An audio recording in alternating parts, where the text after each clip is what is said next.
4 साल हो चुके हैं इस घटना को, लेकिन आज भी मुझे ऐसे याद है जैसे कल रात ही हुआ हो। कई बार जब उस औरत का भयानक चेहरा मेरे सपनों में दिखता है, मैं चीखते हुए जाग जाता हूँ। आज भी जब मैं यह लिख रहा हूँ, मेरे पूरे शरीर में सिहरन दौड़ रही है और ठंडा पसीना मेरी पीठ पर बह रहा है। वो जून का महीना था, बारिश वाली एक शाम। तुम जानते हो, जब दिन भर आसमान ठीक से उजाला ही नहीं होता और बारिश बिना रुके गिरती रहती है, जैसे दुनिया ने अपनी सांस रोक रखी हो। वैसा ही दिन था। मैं बरामदे में खड़ा था, तूफान तेज होने से पहले जल्दी जल्दी कपड़े अंदर रखने की कोशिश कर रहा था। तभी मेरी नजर अचानक किसी चीज पर पड़ी। मैंने सिर घुमाया। एक औरत खड़ी थी, मेरे घर के सामने, बिल्कुल ड्राइववे के आखिर में। पहली नजर में ऐसा लगा जैसे उसका सिर ही नहीं था। मेरे मुंह से अचानक एक हल्की चीख निकल गई।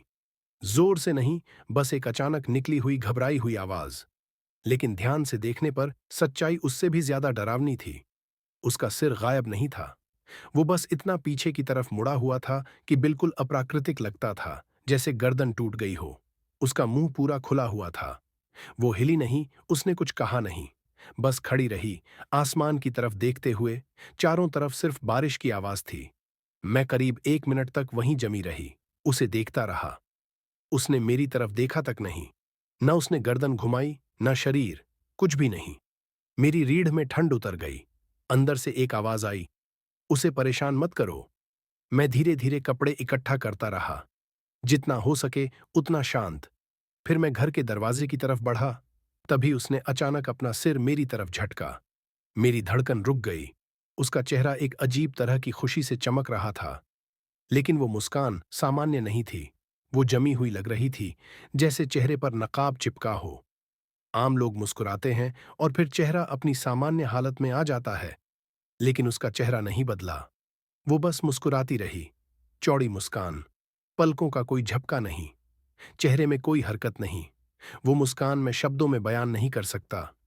सबसे खुश और सबसे डरावनी मुस्कान जो मैंने किसी इंसान के चेहरे पर देखी हो। मुझे महसूस हुआ, ये ठीक नहीं है, ये सुरक्षित नहीं है। मैंने कुछ नहीं कहा, कोई आवाज नहीं निकाली। मैं भागा, सीधा दरवाजे की तरफ दौड़ा। मैंने दरवाजा खोला, अंदर घुसा, जोर से बंद किया और तुरंत लॉक कर दिया। क्लिक। 3 सेकंड बाद दरवाजे पर जबरदस्त जोरदार धमाका हुआ। मैं चीख पड़ा और सब चीजें गिर गईं। कपड़े चारों तरफ फैल गए। मैं फर्श पर गिर पड़ा। तुम क्या कर रही हो? मैं चिल्लाया। मेरी आवाज किसी डरे हुए बच्चे जैसी लग रही थी, लेकिन बाहर से कोई जवाब नहीं आया, सिर्फ खामोशी।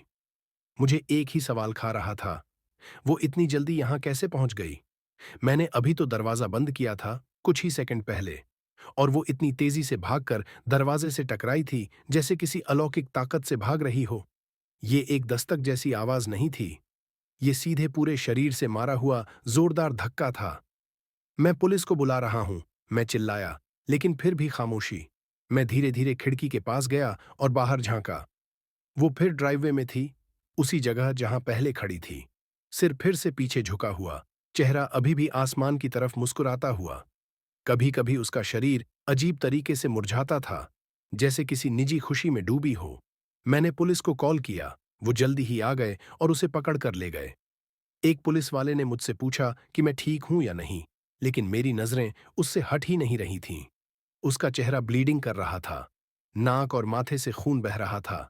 तभी मुझे समझ आया, वो सिर पटक कर मेरे दरवाजे से टकराई थी। फिर भी वो मुस्कुरा रही थी। मुझे कभी नहीं पता चला कि उसके साथ बाद में क्या हुआ। पुलिस ने मुझसे दोबारा संपर्क नहीं किया, वो बस उसे ले गए। शायद वो मानसिक रूप से बीमार थी या शायद नशे में थी, मुझे नहीं पता, लेकिन आज तक मैं नहीं समझ पाया कि वो मेरी तरफ उस तरह क्यों दौड़ी। और मैं ये सोचकर डर जाता हूं कि अगर मैंने दरवाजा समय पर बंद नहीं किया होता, वो सीधा मुझ पर टूट पड़ती।